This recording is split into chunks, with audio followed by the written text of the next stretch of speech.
Goedemorgen, welkom op persconferentie op 16 november. Ik hoop dat jullie allemaal een goed weekend hebben gehad, dat jullie ondanks het herfstweer toch hebben kunnen profiteren om een beetje te ontspannen. Ik geef graag het woord aan Steven van Gucht voor een stand van zaken van de COVID-pandemie in ons land. Goedemorgen iedereen, bonjour tout le monde. Het aantal besmettingen en de ziekenhuisopnames blijven aan hetzelfde tempo dalen. Daardoor daalt ook verder het totaal aantal patiënten in onze ziekenhuizen. Ook het aantal patiënten op intensieve zorgen begint heel langzaamaan af te nemen. De overlijdens blijven nog licht toenemen, maar ook hier is zich een piek aan het aftekenen. We zijn dus stilaan op de goede weg om de curves verder naar beneden te trekken. De afgelopen week werden er gemiddeld 5057 nieuwe besmettingen per dag vastgesteld. Dat is een daling van 47% op weekbasis. De week ervoor werden er nog gemiddeld 9594 gevallen vastgesteld per dag. De cijfers halveren hiermee om de 8 dagen. De dalingen doen zich nog steeds voort in alle leeftijdsgroepen. De gemiddelde leeftijd neemt nog lichtjes toe. De helft van alle gevallen is nu ouder dan 47 jaar. Het hoogste aantal gevallen vinden we terug bij de 40ers en de 50ers. Bij de 70-plussers zet de daling zich ook verder voort, al is die nu iets minder uitgesproken dan in de andere leeftijdsgroepen. De daling is het meest uitgesproken in Henegouwen en Luik, met min 55%. Henegouwen blijft wel de provincie met het hoogste aantal nieuwe besmettingen, namelijk gemiddeld 899 per dag, gevolgd door Luik en Oost-Vlaanderen, met gemiddeld 708 en 607 nieuwe besmettingen per dag. De nieuwe ziekenhuisopnames gaan ook verder in dalende lijn, en dit in alle provincies.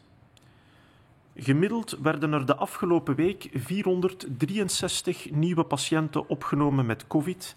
Dat is een daling van 22% op weekbasis. De week ervoor waren dat er gemiddeld nog 597 per dag. Gisteren werden er 294 nieuwe patiënten opgenomen met COVID. Het is ondertussen bijna 1 maand geleden dat we nog onder de 300 nieuwe opnames zaten. Weliswaar, gisteren was het een zondag en dan zien we klassiek ook minder opnames dan op een weekdag. De daling van de ziekenhuisopnames lijkt daarmee iets trager te gaan dan de daling van de besmettingen. De ziekenhuisopnames halveren om de 20 dagen, terwijl de besmettingscijfers om de 8 dagen halveren. Het is echter normaal dat het aantal ziekenhuisopnames met vertraging naar beneden gaat. In België liggen er nu 6.518 patiënten met COVID in het ziekenhuis. Dat is een kleine 1000 patiënten minder dan tijdens de piek op 3 november. Toen lagen er bijna 7500 patiënten in onze ziekenhuizen. Er liggen nu 1439 patiënten op intensieve zorgen en daarmee lijken we een plateaufase te hebben bereikt. De voorbije 12 dagen schommelde het aantal patiënten tussen de 1400 en de 1500. De laatste paar dagen is er een trage, maar gestage daling ingezet. De piek van de intensieve zorgenbezetting tijdens de tweede golf zal dus waarschijnlijk op maandag 9 november vallen met 1474 patiënten. De overlijdens blijven nog licht toenemen. Gemiddeld vielen er de afgelopen week elke dag 197 overlijdens per dag te betreuren. En dat is nog steeds een hele lichte toename van 7% op weekbasis. De week ervoor waren dat 184 overlijdens per dag.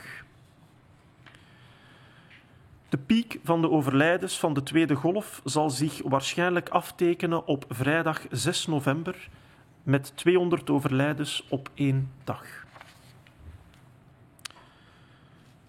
We zouden jullie graag vandaag ook nog wat bijkomende informatie willen geven over het profiel van de gehospitaliseerde patiënten met COVID tijdens deze opwaartse fase van de tweede golf, gaande van 31 augustus tot 3 november. Het profiel van de gehospitaliseerde COVID-patiënt blijft vrij gelijkaardig aan dat van de eerste golf. Het gaat typisch om mensen van in de 50 tot 80, maar verhoudingsgewijs worden er opvallend minder bewoners uit woonzorgcentra of zorgpersoneel opgenomen. Net als in de eerste golf is de helft van de patiënten ouder dan 70 jaar. Het gaat nog steeds om iets meer mannen dan vrouwen, meer specifiek 54,4%. Bij de patiënten ouder dan 65 jaar kwam 14,5% uit een woonzorgcentrum. Tijdens de eerste golf was dat 25%. Dat is dus aanzienlijk minder. Er werden ook opvallend minder zorgverleners opgenomen, namelijk 1,6% tegenover 7% in de eerste golf. Waarschijnlijk heeft dat te maken omdat ons verzorgend personeel ons medisch personeel meer vertrouwd is met het virus, met de voorzorgsmaatregelen, meer ervaring heeft en ook de betere beschikbaarheid van beschermingsmateriaal. 71% van de gehospitaliseerde COVID-patiënten had ten minste 1 onderliggend gezondheidsprobleem. Dat wil dus wel zeggen dat bijna 30% geen enkele onderliggende aandoening had. Wanneer we specifiek kijken naar de patiënten die op intensieve zorgen terechtkomen, zien we ook hier dat het profiel van de patiënten op intensieve zorgen voor een groot stuk vergelijkbaar is met de patiënten die opgenomen werden op intensieve zorgen in de eerste golf. De typische patiënt op intensieve zorgen is een man van in de 60. De patiënten op intensieve zorgen zijn daarmee opnieuw iets jonger dan de doorsnee gehospitaliseerde patiënten. Zo is de helft van de patiënten op intensieve zorgen ouder dan 66 jaar en 50% bevindt zich tussen de leeftijd van 55 tot 77 jaar. Het is wel belangrijk om nogmaals te vermelden dat mensen van alle leeftijden in het ziekenhuis of op intensieve zorgen kunnen belanden. Ook tijdens deze tweede golf belanden opmerkelijk meer mannen dan vrouwen op intensieve zorgen, namelijk 68%. Het aandeel patiënten op intensieve zorgen dat geen onderliggende aandoeningen heeft, is toegenomen ten opzichte van de eerste golf. In deze tweede golf bedraagt dat bijna 30% van de patiënten, terwijl dat in de eerste golf 24,5% was.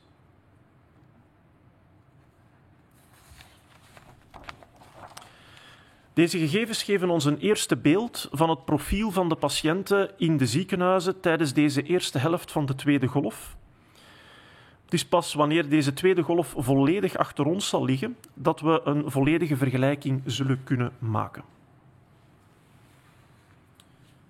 En tenslotte nog een belangrijke boodschap betreft Sinterklaas. We kunnen alle kinderen geruststellen.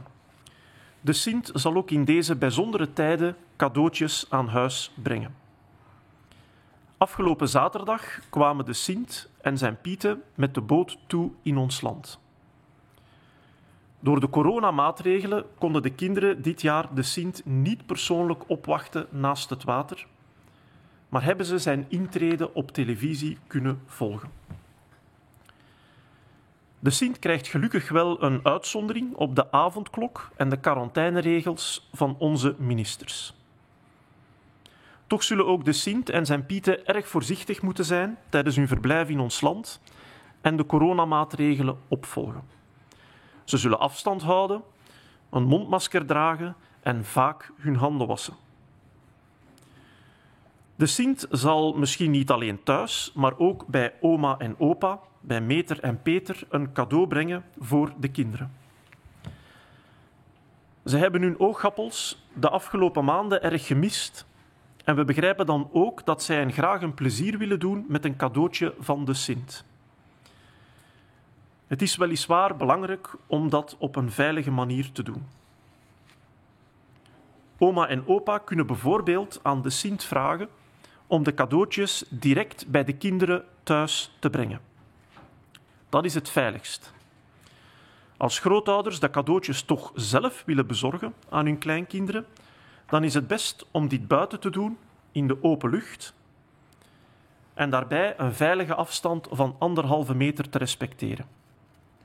En draag best ook een mondmasker. Dank u wel.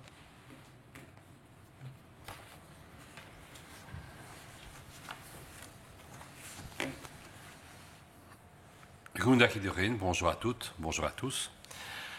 Alors, le nombre d'infections, le nombre d'hospitalisations continue de diminuer et cela entraîne aussi qu'il y a moins de patients hospitalisés actuellement. Le nombre de patients en soins intensifs commence lui aussi plus doucement à diminuer et si les décès augmentent encore lentement, on voit petit à petit se dessiner un pic. L'évolution est donc globalement favorable pour les différents facteurs que nous suivons. Au niveau des nouveaux cas, sur les 7 derniers jours, nous avons eu une moyenne de 5057 nouveaux cas, donc pratiquement 5000 nouveaux cas par jour. Ceci correspond toujours à une diminution marquée, puisque de l'ordre de 47% de moins que ce qu'on avait eu par rapport à la semaine précédente. Et il faut souligner qu'à ce moment-là, nous avions encore en moyenne 9594 cas par jour. Les chiffres continuent donc actuellement à diminuer environ tous les 8 jours. Cette diminution, heureusement, se présente dans toutes les tranches d'âge, sachant que pour l'instant, on a encore les chiffres les plus élevés dans les 40 et 50 ans, et que l'âge moyen continue à augmenter un petit peu, il est actuellement de plus de 47 ans. Chez les personnes plus âgées, la diminution est un peu plus lente, mais elle se produit aussi, et c'est clairement un facteur favorable. Cette diminution est plus prononcée actuellement, on le voit sur la carte, dans la province du Hainaut et de Liège, avec moins 55%, mais on voit que des résultats du même niveau sont présents, par exemple, dans le Namurois, les Deux-Brabants et Bruxelles. En nombre absolu, c'est toujours le Hainaut qui a le plus de contamination par jour, mais on est cette fois-ci nettement en dessous du 1000, puisqu'on est à 899 par jour. Au niveau des hospitalisations, elle continue également à diminuer, on l'a dit en introduction, et ceci dans toutes les provinces actuellement. En moyenne, nous avons 463 nouvelles admissions par jour, c'est une diminution de 22%. En comparaison, on en avait encore 597 une semaine avant. Hier, mais il faut souligner que c'est un dimanche, donc ce n'est pas un jour tout à fait comme les autres, nous n'avons eu que, si on peut dire, 294 nouvelles admissions. Il y avait à peu près un mois que ce genre de chiffre de moins 300 n'avait plus été rencontré. Alors vous le voyez, la courbe des hospitalisations est un peu plus lente à diminuer que celle des infections. On sait que c'est normal et donc il ne faut pas s'inquiéter de ce point-là. Elle diminue actuellement tous les 20 jours de moitié, alors que le taux d'infection diminue de moitié, on vous l'a dit, tous les 8 jours. Ceci nous amène à avoir actuellement en Belgique en hospitalisation 6518 patients, soit à peu près 1000 de moins que lors du pic que nous avons connu le 3 novembre. Au niveau des soins intensifs, il y a actuellement 1439 patients hospitalisés. Comme vous le voyez, on atteint d'une certaine manière un plateau, puisque depuis une douzaine de jours, nous sommes entre 1400 et 1500 patients. C'est une diminution lente et on peut voir sur la courbe, sur la diapositive ici, que lors de la première vague, on avait eu aussi ce temps un peu plus prolongé, une sorte de petit plateau avant que la diminution ne s'amorce et on espère bien sûr pouvoir bientôt atteindre cette partie-là de la courbe. Le pic d'occupation des soins intensifs, si rien ne change, sera donc probablement le lundi 9 novembre avec 1474 patients à ce moment-là dans nos unités de soins intensifs. Au niveau des décès, le nombre de décès continue à augmenter légèrement. Nous déplorons encore en moyenne 197 décès par jour sur la moyenne des 7 derniers jours, soit une augmentation de 7%.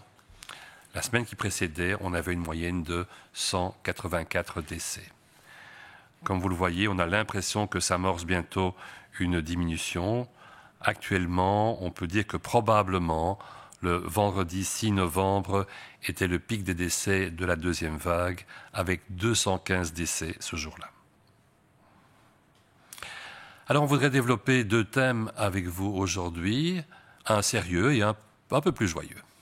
Le premier thème sérieux, c'est le profil des hospitalisations lors de cette deuxième vague. Nous avons quelques informations supplémentaires par rapport à celles qu'on vous a déjà fournies et qui analysaient la situation jusqu'au 15 octobre. Nous avons maintenant des données qui vont plus loin, qui vont jusqu'à effectivement début novembre. Que peut-on dire? Eh bien, on peut dire que globalement, la situation n'a pas beaucoup changé quant au profil des patients entre la première et la deuxième vague. Il s'agit typiquement de personnes qui ont entre 50 et 80 et quelques années. La différence la plus marquée est probablement que les maisons de repos et de soins sont moins représentées dans les hospitalisations que lors de la première vague. Au point de vue de l'âge, on peut dire que la moitié des patients sont âgés de plus de 70 ans et c'est une caractéristique qu'on avait déjà lors de la première vague. On peut aussi dire qu'il y a un peu plus d'hommes, pratiquement 55%. On sait que les hommes, pour des raisons génétiques, sont plus atteints que les femmes, et donc il est assez logique qu'ils soient plus sévèrement atteints et donc plus fréquemment présents dans les hospitalisations. Chez les gens de plus de 65 ans, on a 14,5%, donc pratiquement 15% qui proviennent d'une maison de repos et de soins, alors qu'on avait 25% lors de la première vague. Donc c'est clairement une diminution importante par rapport à ce qui s'est passé en mars-avril. On a aussi nettement moins de soignants qui ont dû être hospitalisés. Il y en avait 7% lors de la première vague et, j'ai envie de dire, seulement 1,6% lors de la deuxième vague. Ceci est probablement lié au fait que, d'une part, on a acquis une autre expérience de la maladie, de sa transmission, un meilleur emploi des moyens de précaution et que, surtout, les moyens de précaution adéquats étaient maintenant largement disponibles et donc bien employés. Si 71% des patients hospitalisés avaient au moins une de ces fameuses comorbidités qu'on vous a déjà largement détaillées, il faut aussi dire que donc 30% n'en avaient pas. Cela souligne l'importance de faire attention, quel que soit votre état de santé préalable. Et ceci va être renforcé par les données de soins intensifs qui sont également très comparables à celles de la première vague. Le patient typique de soins intensifs est actuellement un homme dans la soixantaine. Les patients en soins intensifs étaient déjà lors de la première vague plus jeunes que la moyenne d'âge des patients hospitalisés. Ceci se retrouve lors de la deuxième vague. La moitié des patients de soins intensifs ont ainsi plus de 66 ans. Mais une autre manière de voir les données est peut-être plus intéressante, plus interpellante et vous parlera mieux. C'est de se dire que actuellement, 50% d'entre eux ont entre 55 et 77 ans. Donc des gens qui sont encore dans la force de l'âge et qui travaillent ou qui sont des relativement jeunes retraités. Tout le monde peut être touché par le virus, tout le monde peut être conduit à être hospitalisé et tout le monde peut être conduit à se faire un séjour en soins intensifs. On l'a dit, les hommes, pour des raisons génétiques, sont plus fréquemment touchés de manière sévère par la pathologie et ils sont plus représentés en soins intensifs. À peu près 2/3 des hospitalisations, 68% en l'occurrence, sont des hommes à ce niveau-là. Ici aussi, 30% n'avaient pas de facteurs favorisants. Et donc, à nouveau, tapons sur le clou. Tout le monde peut faire une infection grave, même s'il est en bonne santé, par ailleurs, au préalable. Ces données nous donnent une première idée du profil des patients. On aura une analyse plus complète des choses, bien sûr, lorsque la deuxième vague aura fini de se dérouler. Alors, quelque chose d'un peu plus léger, d'un peu plus agréable, Saint-Nicolas. Saint-Nicolas approche. C'est une année particulière pour tout le monde, pour les grands-parents, pour les parents et pour les enfants aussi, qui ont dû subir des choses qu'ils n'avaient pas l'habitude de voir devant eux. Et on espère que Saint-Nicolas aura un peu l'occasion de les gâter cette année, tant que faire se peut, dans les circonstances actuelles. Vous savez qu'au niveau du gouvernement, il y a eu une lettre qui a donc autorisé Saint-Nicolas à venir sans quarantaine, du Grand Nord, où je ne sais pas très bien où il se cache pour l'instant, en faisant exception pour le couvre-feu, puisqu'il va passer dans la nuit du 5 au 6 décembre. On lui a quand même demandé d'être prudent, on lui a demandé de rester à distance, ce qui au milieu de la nuit n'est pas trop difficile. On lui a demandé de porter un masque, ce qui avec sa barbe ne va pas être forcément tout à fait évident. On a peut-être demandé d'enlever ses gants et surtout de se laver les mains le plus fréquemment possible. Alors s'il apporte un cadeau, on espère qu'il apportera un cadeau dans la cheminée chez les parents, mais il apporte souvent des cadeaux aussi chez les parrains, chez les marraines, chez les grands-parents. Toutes les personnes, parfois, ou pour les grands-parents, souvent plus âgés, et toutes les personnes qui ont profondément eu un manque affectif, d'être coupées justement de leurs neveux, de leurs nièces, de leurs petits-enfants pendant ces nombreux mois. Mais toutes les personnes qui, en partie, en tout cas sûrement pour les grands-parents, courent un risque plus important de contact si elles attrapent le virus à ce moment-là. Alors que peut-on faire? On peut demander effectivement aux parrains, aux marraines, à papy, à mamie, de demander à Saint-Nicolas de tout apporter à la maison des parents. C'est sûrement le moyen le plus sûr. Et puis de faire des remerciements par vidéo, tout ce qu'on voudra. Bien sûr, on comprend que beaucoup voudront avoir Saint-Nicolas qui apporte aussi des cadeaux chez eux et pouvoir les remettre ainsi, par exemple, à leurs petits-enfants. Alors, un conseil que l'on répète, mais je pense qu'il faut dire et le redire, essayons de faire cette remise de cadeaux dans les meilleures conditions, dans les conditions les plus sûres pour eux, justement, qui, de par leur âge et parfois de par certaines maladies, comme l'hypertension ou autres, sont plus à risque. Essayons donc de faire ça à l'extérieur, de faire ça dans le jardin, sur la terrasse, de faire ça dans une véranda largement ventilée, de le faire avec de la distance, de le faire en portant un masque. Ce n'est pas ce masque qui coupera l'affection, c'est ce masque qui démontrera qu'on fait attention justement et que l'affection est partagée parce que dans l'affection, il y a aussi précaution. Merci.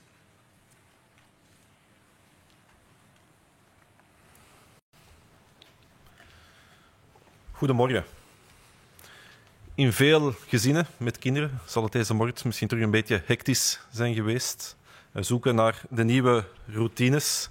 Want inderdaad, na 2 weken zijn de lessen hervat in de scholen. Hierdoor zullen ook dagelijks meer mensen het openbaar vervoer nemen. We roepen alle werknemers en werkgevers dan ook nogmaals op om de regels in verband met telethuiswerk strikt te respecteren. Voor alle duidelijkheid, telethuiswerk is nog steeds verplicht bij alle ondernemingen, verenigingen en diensten, en dit voor alle personeelsleden. Tenzij dit uiteraard onmogelijk is omwille van de aard van de activiteit of omwille van de continuïteit van de activiteit of de dienstverlening. Telethuiswerk is een zeer efficiënte manier om het virus af te remmen en het heeft een relatief beperkte impact. Alle informatie over telethuiswerk en de maatregelen om het werk veilig te laten verlopen kan u vinden op de website van de Federale Overheidsdienst Werk, Gelegenheid en Arbeid. De afgelopen dagen was er wat onduidelijkheid over het feit of voedselverzorging nog kan doorgaan. Dit werd recent verduidelijkt op de website info-coronavirus.be. Voedselverzorging door podologen en niet uitstelbare voedselverzorging om medische redenen door andere professionelen dan podologen mogen nog steeds worden uitgevoerd. Het is hoopgevend dat de cijfers van het aantal besmettingen en opnames blijven dalen. We mogen echter niet uit het oog verliezen dat de situatie in de zorg en in de medische sector nog steeds heel zwaar is. Maar we zijn met z'n allen op de goede weg, maar het zal nog een lange weg worden. Het is belangrijk dat we elkaar de komende weken blijven steunen. Het is hartverwarmend om vast te stellen dat er veel solidariteitsacties ontstaan. Acties zoals de Warmste Week of Zorg voor Licht, maar ook spontane lokale initiatieven zorgen in deze vreemde periode voor de nodige samenhorigheid en solidariteit. Een eenvoudig lichtje, telefoontje, kaartje betekenen heel veel in deze moeilijke periode. Laat elkaar niet los, ook al moet je afstand bewaren. Met een team van 11 miljoen zal het ons lukken om door deze moeilijke periode te geraken. En krijgen we samen het virus klein. Dank je wel en prettige werkweek en schoolweek.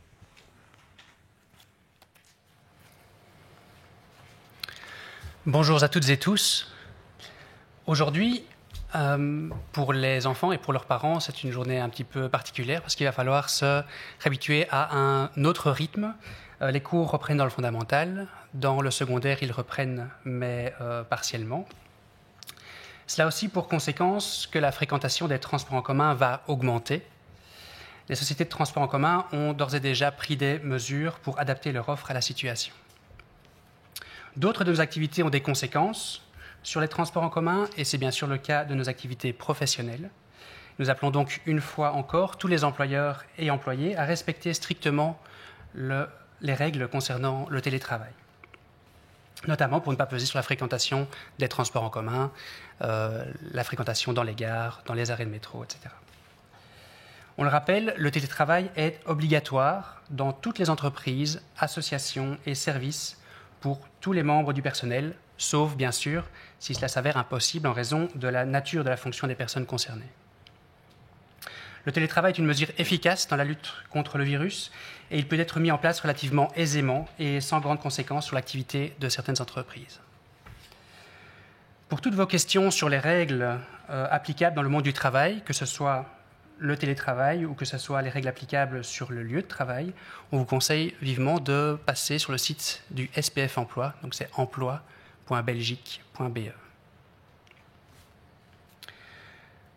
Un autre sujet qu'on voulait aborder aujourd'hui, c'est peut-être un point de détail pour certains, mais ces derniers jours, il y a eu une certaine incertitude et de nombreuses questions quant aux soins de pédicure médicale. Ça peut paraître anecdotique, mais pour d'autres, et on pense notamment aux diabétiques, cela relève de soins essentiels. Parce qu'un flou relatif subsistait dans ce domaine, nous avons clarifié la question sur le site web info-coronavirus.be. Ces soins spécifiques peuvent être effectués, même si cela implique des contacts, et ils peuvent être effectués tant par des podologues que par d'autres professionnels, et on pense notamment aux pédicures médicales. Il faut bien sûr que ces soins répondent à une nécessité médicale et que ces soins ne puissent être reportés pour le moment. Il est encourageant de constater que le nombre de contaminations et d'hospitalisations continue de baisser. Nous sommes sur la bonne voie, mais cette voie est encore longue. Nous devons rester mobilisés. Il est important aussi que nous continuions à nous soutenir mutuellement au cours de ces prochaines semaines. Il est donc assez réconfortant de constater les nombreuses actions de solidarité qui voient le jour, tant collectives qu'individuelles, que locales. Elles apportent ce surplus de solidarité bienvenu et nécessaire en cette étrange période. Donc, une lumière à la fenêtre, passer un appel téléphonique à un proche, envoyer un message, commander auprès d'un restaurant ou d'un commerce de sa ville. Ce sont des petits gestes, mais qui signifient beaucoup. Donc ne relâchons pas notre mobilisation, que ce soit dans le respect des règles ou dans nos contacts avec les autres, malgré la distance physique. Merci. Nous n'avons pas reçu de questions aujourd'hui, donc il me reste à vous souhaiter une bonne semaine à l'école, une bonne semaine à la maison, une bonne semaine au travail, et on se retrouve mercredi pour le prochain Point Presse. Merci.